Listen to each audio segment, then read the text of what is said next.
उज्जैन के एक गैंगवार में मारे गए गैंगस्टर दुर्लभ कश्यप को मृतक योगेश शर्मा सोशल मीडिया पर क्यों फॉलो करता था, इस बात की भी जांच करेगी पुलिस। ऐसी में कुछ सवाल है, जानने के लिए सुने समाचार। मुंबई से सटे थाने के भिवंडी इलाके में पुरानी दुश्मनी के कारण एक 16 साल के नाबालिग लड़के की धारदार हथियार से हत्या कर दी गई। परिवार वालों को बेटे के लापता होने के 11 दिन बाद सीधे उसकी लाश मिली। पुलिस के मुताबिक मृतक लड़के की लाश को एक खाड़ी से खोदकर निकलनी पड़ी। इस हत्याकांड में शामिल 5 आरोपियों को थाने की नारपोली पुलिस ने गिरफ्तार कर लिया है।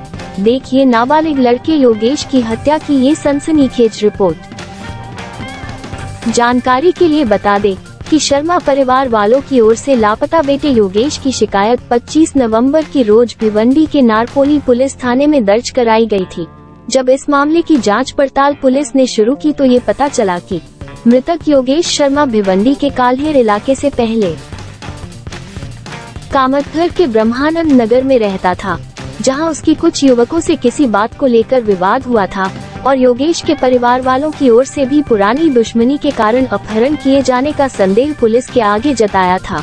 पुलिस ने मामले को गंभीरता से लेते हुए जब ब्रह्मानंद नगर कामतघर इलाके से सबसे पहले हत्या में शामिल 2 लड़कों को गिरफ्तार किया था, जिनके नाम एक आयुष झा 19 साल और दूसरा लड़के का नाम मनोज टोपे 19 साल बताया गया था।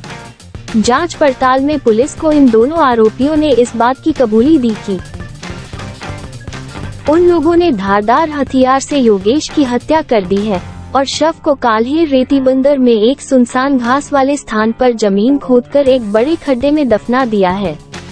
इतना ही नहीं, पुलिस को इन दोनों आरोपियों ने ये भी बताया था कि मृतक योगेश के सिर को पत्थर से कई बार मार कर कुचला गया था और पैर की नसों को काटने के बाद लाश पर नमक डाल दिया था ताकि लाश जल्दी सड़ जाए।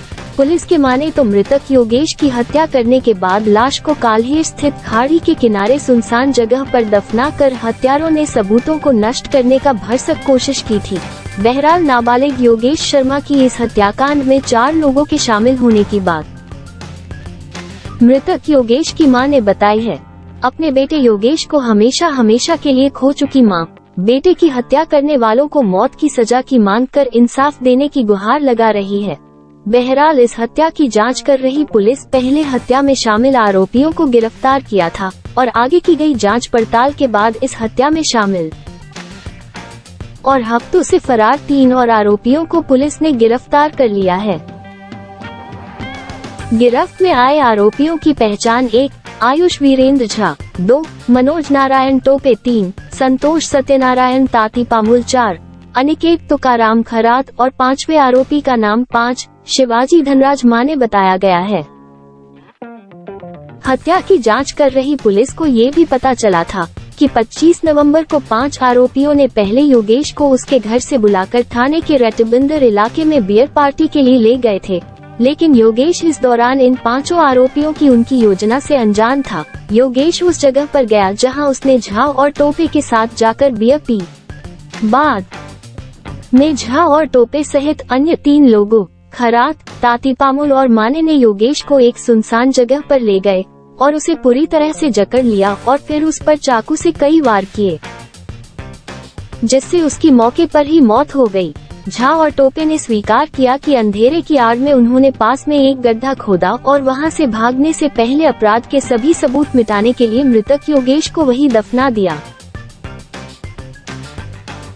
सर ऐसा है कि 6 महीने पहले का झगड़ा है। मेरे लड़के के दोस्त लोग को वो लोग मारे और मेरे लड़के लोग को, और वो मेरे लड़के लोग वो लोग को मारे। अभी क्या किसका क्या हुआ मुझे नहीं मालूम। लड़का आन्या करके कोई है और तांडे नगर का राज करके कोई है और विक्की कमलापुर है और उसके साथ में शिवम और मनोज जो कि पकड़े गए हैंगे। और 3 फरार हैं और उसके साथ में काफ़ी लड़के थे, मुझे उनका नाम नहीं मालूम। मेरे को खाली इंसाफ चाहिए। मेरा बच्चा इतना गुनहगार नहीं था कि टुकड़े टुकड़े में मिलेगा। मेरा बच्चा इतना गुनहगार नहीं था, इतना भी नहीं था। किसने यहाँ पे बुलाया था आपको? ये शिवम और आयुष मनोज करके क्या बोल के? बोले कि दारू में लेके आता हूँ, तू चखने लेके आ। उसके बाद वो नहीं आ रहा था तो उसको धमकी ऐसा दिए, तो उसके बाद वो आया और अकेले बोले तो अकेले आया था मेरा लड़का, किसी के साथ में भी नहीं आया वो। मेरे को कुछ भी करो, मेरे लड़के के लिए कुछ करो। क्या किया? मुझे ये नहीं मालूम है, लेकिन कहते हैं कि उसको तो सब कह रहे कि टुकड़ा टुकड़ा में मिला। मुझे तो कुछ भी नहीं मालूम चला, कोई कुछ नहीं समझ में आ रहा मेरे को, मैं क्या करूं, मैं कहाँ जाऊं। मैं 13 दिन से दौड़ रही, 13 दिन हो गए, 9-10 दिन तो कंप्लेन डाले हुए मुझे। 2 दिन उसको पकड़ पकड़ के छोड़ दिए हैंगे। कंप्लेन क्या की है क्या नहीं की है मुझे कुछ भी नहीं मालूम। ये चीज़ का मैंने तो पूरा लिखवा के भी आई थी उसी दिन से, लेकिन कुछ समझ में नहीं आ रहा मेरे को। कुछ नहीं कह पाऊंगी सर अब। सर काय सांगाल, मर्डरची घटना घडली होती, अल्पवयीन मुलाची हत्या करून जाळण्यात आले होते. हा पूर्ण प्रकरण काय आणि किती आरोपी यामध्ये अटक आहे? दिनांक 28/11/2023 रोजी नारपोली पोलीस स्टेशन हद्दीमध्ये एक 363चा गुन्हा दाखल करण्यात आला होता की ज्यामध्ये योगेश शर्मा नावाचा युवक आहे, ज्याचं 16 वय आहे. तो 25 तारखेला घरातून गेला, त्याच्यानंतर तो काही मिळून येत नव्हता. त्या अनुषंगानं जो मयत आहे त्याच्या नातेवाईकांनी पोलीस स्टेशनला गुन्हा दाखल केला होता. त्या अनुषंगानं पुढील तपास सुरू होता आणि तपास सुरू असताना त्याच्यामध्ये काही संशयित नंबर आणि काही संशयित आरोपींची नावं नारपोली पोलीस स्टेशनचे सिनियर PI आणि डिटेक्शनचे अधिकारी EPI मोरे, PSI शेलार, EPI पवार आणि त्यांच्या टीमला काही मिळाली होती. त्यानुसार एकूण 4 तपास पथकं तयार करण्यात आली होती आणि त्यामध्ये हे जे मूळ आरोपी आहेत यांना ताब्यात घेतल्यानंतर त्यांच्याकडे सखोल चौकशी केली असता त्यांनी पूर्ण हा गुन्हा कसा केलेला आहे, त्यांचा करण्याचा त्यामागचा उद्देश काय होता या अनुषंगानं संपूर्ण माहिती दिलेली आहे की ज्यामध्ये 25 तारखेला हा गुन्ह्याचा प्रकार घडलेला आहे की ज्याच्यामध्ये त्यांनी त्याला 6 महिन्यापूर्वी त्यांचा किरकोळ कारणावरून वाद झाला होता. त्यावरून त्यांनी त्याला काल्हेरची जी काही खाडी आहे त्या ठिकाणी त्याला तो वाद आपण मिटून घेऊया म्हणून बोलावून घेतलं. त्या ठिकाणी बोलवल्यानंतर जे आरोपी होते त्यांनी त्याला चाकूने वार करून त्याला त्या ठिकाणी मारलेला आहे आणि मारल्यानंतर त्याला त्याच ठिकाणी खड्डा खोदून त्याची बॉडी त्या ठिकाणी दफन केलेली आहे. त्या अनुषंगानं मग पोलिसांनी कलम 302 अन्वये नारपोली पोलीस स्टेशनला गुन्हा दाखल केलेला आहे. आत्तापर्यंत या सदर गुन्ह्यामध्ये एकूण 5 आरोपींना अटक केलेली आहे आणि सध्या तपास सुरू आहे. याच्यामध्ये अजूनही आरोपींचा सहभाग असण्याची शक्यता आहे. त्या अनुषंगानं पोलीस पुढील तपास करत आहे. आणि हा जो आरोपी आहे तो दुर्लभ पेशव्यांना फॉलो करायचा आणि त्यांच्यासारखं बनण्याचा तो प्रयत्न करत होता.